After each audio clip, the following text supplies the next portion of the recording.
Hello students, welcome to Odian learning. Parts of speech का आज जो नेक्स्ट चैप्टर है, टॉपिक प्रीपोजिशन। प्रीपोजिशन का मतलब है अव्यय पद। अव्यय पद हम किसे कहते हैं? What is preposition? तो मेरे प्यारे बच्चों, ओडियन लर्निंग को तुम्हें हार्दिक शुभेच्छा और शुभकामनाएं। मैं सरोज कुमार मुखर्जी, जो पार्ट्स ऑफ स्पीच का हमारा जो 5 पार्ट हम पढ़ा दिए हैं, आज पढ़ाएंगे अभी प्रीपोजिशन। तो प्रीपोजिशन का मतलब है अव्यय पद। तो अव्यय पद किसे कहा जाता है? जो अव्यय पद है जिसका कोई पुरुष, वचन या लिंग में जो कोई परिवर्तन नहीं होता है, मतलब अनचेंज्ड, पर्सन में, जेंडर में, चाहे सिंगुलर और प्लूरल में, जिसका कोई जो अपरिवर्तित रहता है, मतलब जिसका परिवर्तन नहीं होता है, उसे अव्यय पद कहते हैं। तो अव्यय पद क्या है? जैसे हम हिंदी में यूज करते हैं राम का, राम के, वहाँ से, जो से, का, के, की, ये जो सब हम लगाते हैं, इसे कहते हैं प्रीपोजिशन, मतलब अव्यय पद, विभक्ति सूचक अव्यय इसे कहते हैं। तो pre plus position, preposition. Pre मतलब पहले, बिफोर, वी यूज बिफोर, मतलब पहले यूज करेंगे। तो जो भी कोई चीज़ होगा जिससे पहले हम यूज करेंगे। पोजीशन मतलब उसका जो स्थिति है, जो पोजीशन है, किस पोजीशन से पहले जो यूज होता है उसे प्रीपोजिशन कहते हैं। A word which is used before noun और pronoun to show its relationship and meaning is called preposition. A word, एक पद, which is used, जिसको हम यूज करते हैं, उपयोग करते हैं, और उपयोग होता है बिफोर नाउन और प्रोनाउन, संज्ञा और सर्वनाम से पहले हम जिसको यूज करते हैं। टू शो इट्स रिलेशनशिप, मतलब इसका जो रिलेशनशिप है, जो संबंध है, किसके साथ?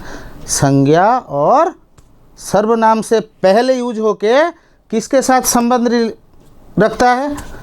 नाउन और प्रोनाउन के साथ। एंड ऑल्सो इट्स मीनिंग, इसका अर्थ भी हम समझते हैं। जैसे बोला था मैं, का, के, से, okay, then is called preposition. तो इसे हम क्या कहते हैं? प्रीपोजिशन कहते हैं, मतलब विभक्ति सूचक अव्यय पद कहते हैं। Example, at, in, to, on, for, of, under, by, with, since, during, etcetera. तो और बहुत सारे भी प्रीपोजिशंस है इंग्लिश ग्रामर में। तो आट लगाते हैं। Suppose example, I get up at 6 o'clock in the morning और 5 o'clock इन द मॉर्निंग। तो 8 मतलब टाइम शो किया, तो टाइम के पास हमेशा 8। आई am at home now, I am at school now, this is the usage of 8। समझ में आ गया? फॉर एग्जाम्पल, जो 8 का हम देते हैं तो क्या करते हैं? I am at home now, तो मैं अभी घर में हूँ। तो my dear students, we use only the preposition at before home, but house से पहले हम इन लगा सकते हैं, टू लगा सकते हैं।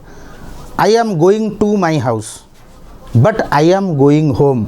होम से पहले अगर घर में तुम प्रेजेंट हो तो only you use at, the preposition at, but not to और इन। तो my dear students, I am at home now, तो होम, होम यहाँ क्या है? घर है, एक मटेरियल नाउन है, तो नाउन के साथ संबंध रखता है। मैं कहाँ पे हूँ ना, घर पे, पे का जो है, और घर में हूँ, में भी हो सकता है, मैं अभी घर में हूँ, में लग गया, घर, घर में, तो नाउन के साथ संबंध रख दिया, इसीलिए 8 हो गया प्रीपोजिशन। और एग्जाम्पल इन का, I am playing dash the playground, तो I am playing in the playground, मतलब मैं प्लेग्राउंड के अंदर, मतलब उसके अंदर में खेलता हूँ। समझ में आ गया? प्लेग्राउंड में ही खेलता हूँ, तो यहाँ भी मैं भी हम उच्चारण कर सकते हैं। तो इन का यूसेज आ गया। Suppose to, I am going to school, मैं स्कूल को जा रहा हूँ, मतलब यहाँ को हो गया। गोइंग टू स्कूल, टू का प्रीपोजिशन तो स्कूल के साथ रिलेशन रखता है, नाउन के साथ, इसीलिए क्या हो गया? Two is the preposition. किसके साथ संबंध रखता है? स्कूल के साथ। कहाँ पे तुम्हें जाना है? मतलब स्कूल को जाना है, इसीलिए I am going to the market, I am going to my uncle's house, etcetera etcetera, और टू फ्रेंड्स हाउस। तो I am going to school, तो तुम्हें कहाँ पे जाना है? मतलब जो प्लेस इन्फॉर्म करता है, नोटिस करता है, किसी जगह को जाना है। मतलब यहाँ जो प्रीपोजिशन लगता है कोई प्लेस के साथ ये संबंध रखता है, तो इसीलिए we use the preposition to. Place में भी आट आता है, मतलब जहाँ पे तुम्हें जो रहते हो तुम। ओके, सपोज तुम अभी घर में हो, we use before example at home, but यहाँ तो you continue, you are going to school. यहाँ एग्जाम्पल है I am going to school, मैं स्कूल जा रहा हूँ, मतलब स्कूल को जा रहा हूँ। ओके, एंड स्कूल के साथ टू का संबंध रह गया, रिलेशन रह गया, तो अभी मीनिंग भी आ गया, टू का को आ गया, मतलब मैं स्कूल को जा रहा हूँ। ओके, समझ में आ गया मेरे प्यारे बच्चों? Next example on. तो ऑन क्या होता है? Look at the difference between on and over. On means touchable, the pen is on my palm. Okay, this is touchable but over, untouchable. The fan is over our heads. This is the difference between the two prepositions on and over. तो my dear students, understand the difference between on. on के मतलब ऊपर, over भी मतलब ऊपर, मतलब on मतलब touchable। एक चीज़ के साथ जब स्पर्श करता है तो we use the preposition on। Time के पास भी लगता है, डे और डेट भी होगा, तो डे के साथ जितना भी डे है, we have 7 days in a week, on Sunday, on Monday, this is, and also we use preposition on before the date. On dated, suppose today is 28th May 2024, on 28th May 2024, सिर्फ on 24th में, suppose on 28th में, suppose on 1st April, these are the example. तो over, over means untouchable, जो touch नहीं होता है। The sun is over our heads, the fan is over our heads, तुम्हें क्या वो टच करता है? टच तो नहीं करता है ना, इसीलिए on. For example, the pen is on the table, the pen is on the table, table के ऊपर, टेबल के, यहाँ क्या आ गया? के, टेबल के साथ इसका संबंध रहता है, किसका? पेन का, मतलब touchable. Suppose my palm is for example table, the pen is on the table, this is touchable. Look at the example before और जो ओवर। तो my dear students, you have already learnt the difference between on and over. for मतलब के लिए। it has been raining for an hour, 1 घंटा हो गया बारिश हो रहा है, मतलब बंद नहीं होता है, कंटिन्यूसली रेनिंग। ओके, तो यहाँ फर लगता है। तो यहाँ भी और एक आता है since. What is the difference between, जैसे हमको समझ में आ गया ऑन एंड ओवर, अभी समझ में आ गया, अभी समझाऊंगा मैं तुम्हें क्या? For and since. It has been raining since 7 AM in the morning, मतलब पर्टिकुलर टाइम सो किया, परफेक्ट टाइम। हमको पता चल गया कि सुबह 7 बजे से बारिश हो रहा है, लेकिन फॉर में क्या होता है, कोई निर्दिष्ट टाइम ही शो नहीं करता है, परफेक्ट टाइम हमें नहीं मिलता है, particular time we don't get when we use the preposition for. Preposition for जब हम यूज करते हैं उसमें कोई पर्टिकुलर टाइम हमें नहीं दिया जाता है, for 1 hour, for 2 hour, 3 hours, for 2 days, मतलब कोई डे और टाइम का मेंशन नहीं रहता है। But when we use the preposition since, particular time must be given, तुम्हें पर्टिकुलर टाइम दिया गया होगा। Suppose I have been staying here since 2000, मतलब 2000 से मैं यहाँ रहते आ रहा हूँ, मतलब अभी तक भी हूँ, मैं छोड़ा नहीं उस प्लेस को। तो in this case we use since. Then of, अब का मतलब हम तो अपोस्ट्रोफी एस लगाते हैं, अब का मतलब का, के, की भी होगा। The walls of the house are red, वो जो घर का दीवार है सब क्या है, रेड कलर का है। समझ में आ गया, वॉल्स ऑफ द हाउस। अब का मतलब पता चल गया, walls of the house, wall और हाउस के बीच कौन रिलेशनशिप क्रिएट किया, ऑफ, मतलब वो जो घर के दीवारें हैं, के, यहाँ प्लूरल हो गया और तो की नहीं होगा ना, वो जो घर के दीवारें हैं वो सब रेड कलर के हैं। अंडर, अंडर मतलब नीचे। The cat is under the table, the cat is under the table. Suppose वो बिल्ली क्या है, टेबल के नीचे, के आ गया, तो यहाँ अंडर किसके साथ रिलेशन रखा, कैट और बिल्ली दोनों के बीच कौन रिलेशन क्रिएट किया, अंडर, मतलब नीचे। तो I think you have already understood up to under. By, by मतलब हम भी उसे कहते हैं राम के द्वारा, जैसे Ravan was killed by Ram, Ravan was killed by Ram. By का मतलब भी कभी कभी होता है, I will finish this work और job by the end of January, मतलब जनवरी से पहले, पहले भी समझ में आता है। देन विथ, विथ के मतलब मैं साथ जिसे कहते हैं, विथ के मतलब साथ। मैं अपनी दोस्त के साथ जा रहा हूँ, I am going to school with my friends, I am going to school with my friends. These are the examples of with. तो ये तो तुम्हारे सिंस और फॉर का एग्जाम्पल कंप्लीट हो गया।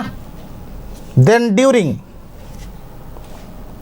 ड्यूरिंग जो लिखा हूँ, I will have finished this work during this vacation.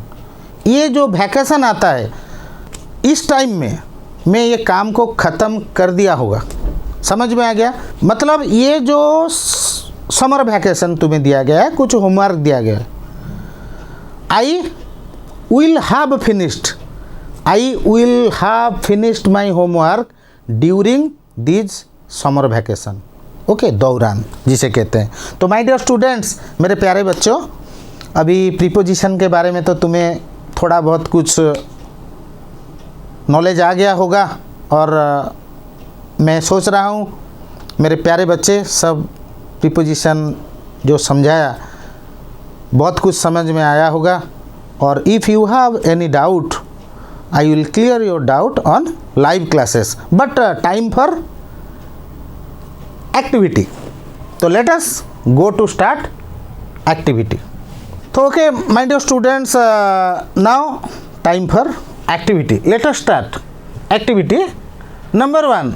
तो some prepositions are given in the brackets. We have to choose the correct prepositions and put them into their correct places or blanks. Under, since, to, in, on, for. क्या क्या दिया गया है? Under, since, to, in, on and for. Number 1, I live dash Bhubaneswar. मैं भुवनेश्वर में रहता हूँ. तुम्हें तो पहले समझा दिया हूँ. Time and place, we have to put the preposition in. लेकिन इन कहाँ पे होगा?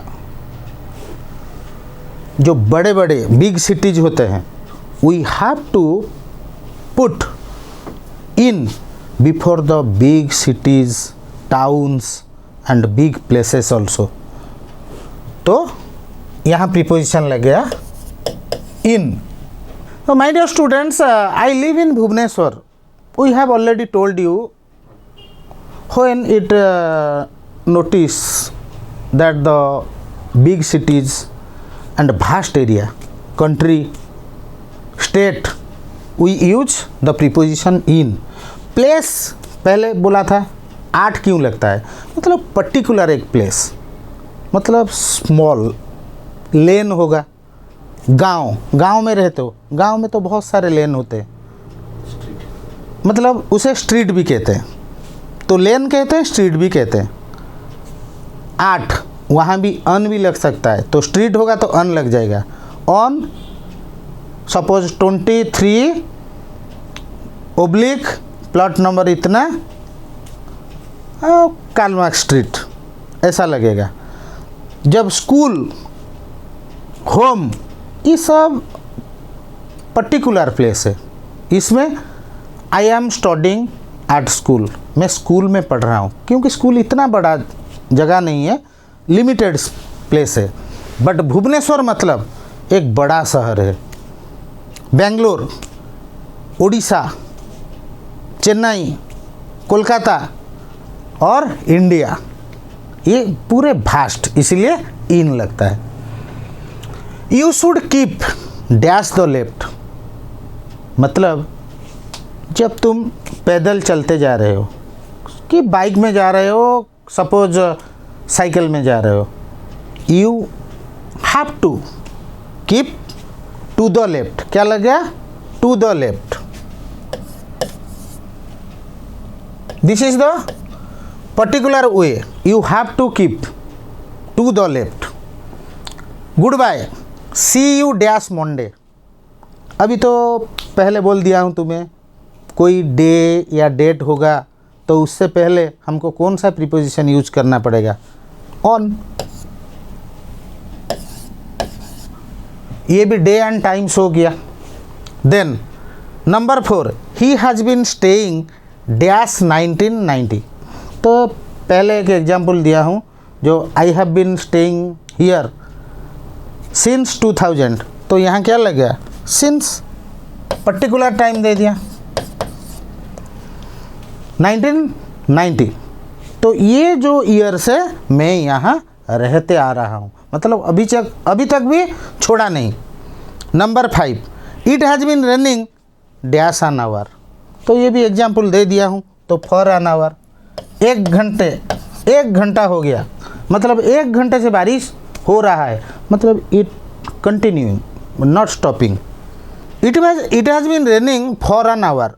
तो यहाँ कोई टाइम शो नहीं करता है. But if you have some questions, why we don't use since, कैसे हम सिंस लगा सकते हैं अगर पर्टिकुलर टाइम होगा? तो मैं तो पहले बोल दिया हूँ तुम्हें, it has been raining since 7 o'clock in the morning, मतलब सुबह 7 बजे से बारिश हो रहा है, पर्टिकुलर टाइम शो किया. Number 6, I saw a man sitting dash a tree. मैं देखा कि एक आदमी पेड़ के नीचे बैठा है. समझ में आ गया? तो क्या हुआ? अंडर. तो मेरे प्यारे बच्चे, अभी 1 नंबर से लेकर 6 नंबर तक ये जो सारे प्रीपोजिशन 6 प्रीपोजिशन दिया था, मैं तो कर दिया। इस तरह तुम्हें आगे आगे लाइव क्लासेस में कुछ CW दिया जाएगा, क्लास वर्क, तुम कैसे करते हो will see on live classes. तो नेक्स्ट टॉपिक में जाएंगे। ये बन गया कितना, पार्ट्स ऑफ स्पीच का 6 पार्ट्स। अभी जाएंगे the time for 7 parts of a speech, that is conjunction. Okay my dear students, let us start conjunction. What do you mean by conjunction? जैसे हमको पता चल गया प्रीपोजिशन मतलब विभक्ति सूचक अवयव, तो विभक्ति को शो करता है। अभी कंजक्शन मतलब संयोजक अवयव, जो संयोग करता है, मतलब जोग करता है। Listen the difference.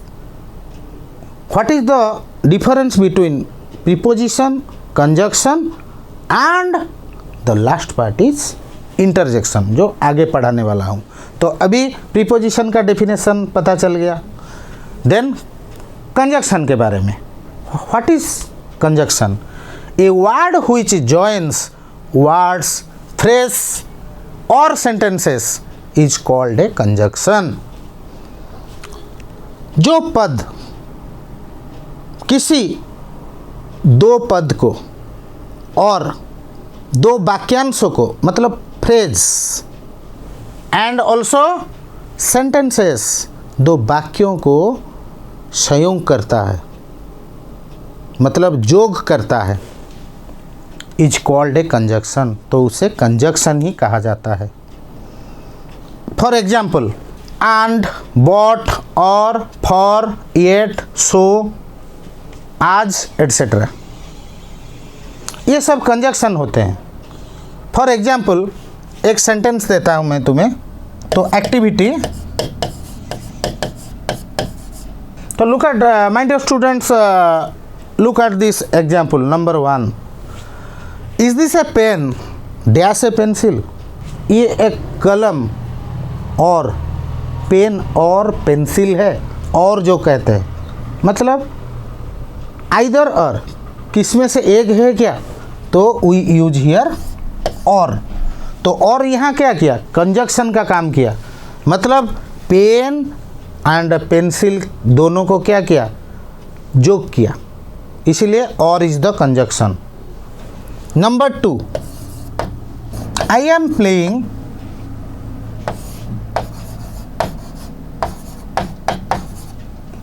Dash my sister is reading. I am playing, मैं खेल रहा हूँ, blanks my sister is reading. तो क्या लगेगा, मैं खेल रहा हूँ लेकिन मेरा जो बहन है वो पढ़ रही है, तो बट का मतलब लेकिन होता है। सपोज मैं खा रहा हूँ लेकिन मेरा भाई सो रहा है, वहाँ ये जो 2 सेंटेंस हो गया, I am playing, my sister is reading, इसमें but is the conjunction. But का मतलब लेकिन, ये क्या करता है, दोनों सेंटेंस को जोग करता है। मैं खेल रहा हूँ लेकिन मेरा जो बहन है वो पढ़ रही है। आई एम ईटिंग, मैं खा रहा हूँ, but my brother is sleeping, मेरा भाई सो रहा है। Look at the next, Ram blank Shyam are going to school. Ram Shyam वो क्या कर रहे हैं, दोनों स्कूल जा रहे हैं। ये 2 बच्चे हो गए, तो यहाँ क्या लगेगा, एंड, मतलब राम एंड श्याम, राम और श्याम दोनों को एंड जो कंजक्शन है ये क्या करता है, जोग करता है, मतलब ये दोनों बच्चे स्कूल जा रहे हैं, तो इसीलिए राम एंड श्याम 2 हो गए, इसलिए आर प्लूरल बन गया। तो मेरे प्यारे बच्चे, I hope you understood better about conjunction. तो जो संयोजक अव्यय हो गया, तो एक्टिविटी में मैं 3 दिया। On live classes I will provide you so many examples and in CW classes you will learn more and more. Okay, my dear students, now we are going to learn the last part of a speech. तो जो अंतिम parts, जिसका नाम है interjection. Interjection क्या है? मतलब जो घटाता है, जिसे कहते हैं बीजोजक अव्यय। कंजक्शन का मतलब संयोजक अव्यय, और इंटरजेक्शन का मतलब बीजोजक अव्यय जो घटाता है, मतलब 2 वर्ड को घटाता है, 2 फ्रेज को घटाता है, एंड ऑल्सो 2 सेंटेंस को। Look at what is the definition of an interjection. A word which is used to express sudden feeling और emotion is called an interjection. एक पद जिसे हम यूज करते हैं, उपयोग करते हैं, टू एक्सप्रेस मतलब हमारा जो आवेग है, भावावेग, उसे प्रकाश करने के लिए, सडन फीलिंग मतलब हमारे अंदर कुछ अचानक कुछ फीलिंग आ जाता है, भावना आ जाता है, और इमोशन, इमोशन का मतलब भावावेग, इज कॉल्ड एन इंटरजेक्शन, उसे इंटरजेक्शन कहा जाता है। A word which is used to express sudden feeling और emotion is called an interjection. तो क्या होता है, जैसे घर में तुम जाते हो, कभी कभी तुम्हारे मम्मी पापा भी बुला देते हैं, ओए इधर सुन। कभी स्कूल में भी तुम्हें किसी दोस्त को बुला लेते हो, ओए सीता इधर आना, ऐसे बोलते हैं या नहीं? ओ ए ओ आ अच वाह हुर्रा हेलो, ये सब बोलते हैं ना? नहीं। तो यहाँ पहले जो सेंटेंस में पहले ये सब वर्ड यूज होता है, एंड उसके बाद हम क्या लगाते हैं? एक्सक्लेमेशन मार्क, मतलब ये हमें सडन फीलिंग देता है और इमोशन देता है। Example oh, bye, hey, hurrah, वाह एट्सेट्रा, ऐसे बहुत सारे हैं इंटरजेक्शन। तो look at the activity my dear students. Number 1, तो यहाँ कुछ मैं तुम्हें 5 एक्टिविटी अभी वर्कआउट कराऊंगा। तो यहाँ some interjections are given in the brackets. Bracket में कुछ इंटरजेक्शन दिया गया है, हुर्रा, है, बाय, वाह, ओह, ये सब दिया गया है। And here are 5 examples. तो we have to choose suitable interjections and put in the suitable places and suitable blanks. Look at here, dash help me। तो डैश के बाद क्या आता है? एक्सक्लेमेशन मार्क आता है, मतलब कुछ सडन फीलिंग्स लाता है हमें, इस टाइप का। तो यहाँ क्या लगेगा? ओ हेल्प मी, मतलब किसी से मदद मांगते हो, वो काम तुम नहीं कर पाते हो, ओह हेल्प मी, ओ गॉड हेल्प मी, हे भगवान मुझे मदद करो। तो ये क्या होता है? ओ भगवान, जैसे कहते हैं डैश यू डिड इट, मतलब ये तुम कर पाए, तुम कर चुके हो, मतलब वाह। तो we use capital letter when we start a sentence, we use capital letter.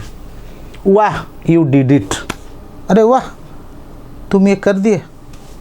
Number 3 में dash Rita where are you going.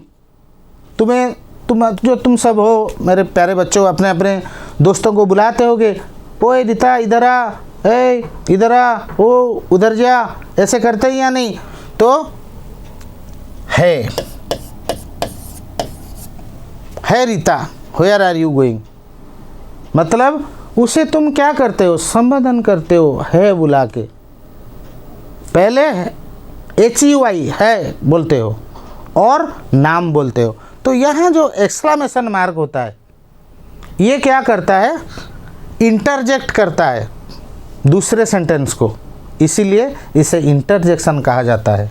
Dash C you tomorrow, मैं तुम्हें कल मिलता हूँ, तो क्या होगा बाय। तो यहाँ तो बाय लगेगा, मतलब स्मॉल बी है, यहाँ कैपिटल बी होगा। Actually we use capital letters at the beginning of the sentence. तो 4 नंबर तो बन गया। Number 5 blanks, Sachin made 50th century. तो सचिन अपना 50वां शतक पूरा कर लिए। तो इसमें क्या, पूरे फुली एंटरटेनमेंट, हुर्रा। जब तुम जीत जाते हो हिप हिप हुर्रे बोलते हो, hurrah Sachin made 50th century. हम बोलते हैं नहीं हिप हिप हुर्रे, ऐसे करते हैं। तो यहाँ हो गया। My dear students, we have already completed 8 parts of speech. धीरे धीरे हम जो एक स्पीच का जो पार्ट होता है एक एक करके 8 पार्ट को, नैप, भैप and CI। N for noun बोला था, A फॉर एडजेक्टिव बोला था, P for pronoun, V for verb, A for adverb, P for preposition, then C for conjunction and I for interjection. So we have already completed 8 parts of speech. If you have any doubt, अगर मेरे प्यारे बच्चों तुम्हारा कुछ अगर doubt होगा तो हमारे ओडियन लर्निंग प्राइवेट लिमिटेड तरफ से तुम्हें जो लाइव क्लासेस दिया जाएगा, I will clear out your doubts. Bye bye.